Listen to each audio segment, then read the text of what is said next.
Every day we have opportunities to reveal Jesus to people if we are attuning our ear to the Holy Spirit. Just the other day, I had to go get blood taken. And so I went to the clinic. It was hustle bustle. There was a wait, all those things. There was people coming in and out, and they were moving people as fast as they could. Finally, it came to my turn. I got put into a little room, and then the nurse came, and I rolled up my sleeve, and she put the band around my arm, and she got the needles ready to put in my arm to take some blood.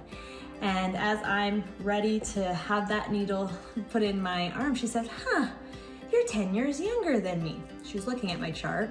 She says, "Oh, I remember when I was 10 years younger." And she starts to put the needle in my arm, and I'm just sort of listening to her, but I'm also kind of focusing on not jumping from the needle. And she continues to speak, and she says, 10 years ago, things were so different. In the last 10 years, I've gotten divorced. I had plans for this big trip to Europe. I had all things planned out for my retirement, and now it's just a mess. And I am so scared for the future, and I don't know what's gonna happen to me, and I don't know how I'm gonna financially provide for myself. And as she's talking, I'm sitting there with my arm getting needles in and out. And all of a sudden I realize this is a God moment. This is a moment that I can speak in, and I can choose to be quiet, or I can speak into this woman's life. And so as she continued speaking, I just asked, "Lord, what do you want me to say in this moment?" And it had to be quick because I knew my time was going to be over very soon, and she was in a rush. And so I just sort of looked at her and I said, "Well, what is your hopes for this life? What do you think you would want your life to mean?"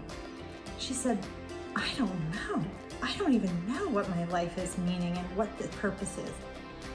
And then I just said, sometimes we spend so much time thinking about what we're going to do here on earth, and it's so short. She goes, "It is short. It seems like it's just gone by so fast." I said, I think we need to focus on what's to come after life, because we know that death is a part of life, and I'm sure you see it in your job all the time.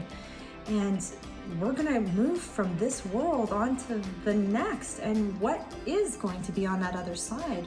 For me, I had to take a look at my life years ago and go, what am I living for? What are these days on this earth for? And if I'm going to live, I'm going to live intentionally. And if I'm going to live intentionally, what is it going to be for me? For the things of this world that so quickly, as you just talked about, can change? Or am I going to live it for the real purpose and meaning that the one who created me gave? And that is to come into a relationship with him, so that when I pass from this life to the next, I can be with the one that I serve, the God who made me, Jesus Christ, who made a way for me.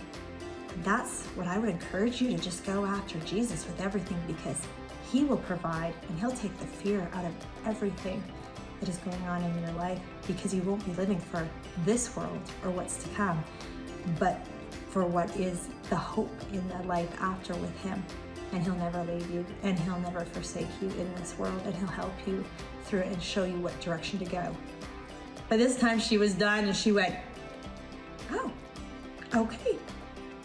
Well, have a good day. I'll see you later." And she left, and I left, and I'll never know maybe the outcome of that conversation. But I know it's my job to be obedient, and it's the Holy Spirit who draws the hearts of people to the Father.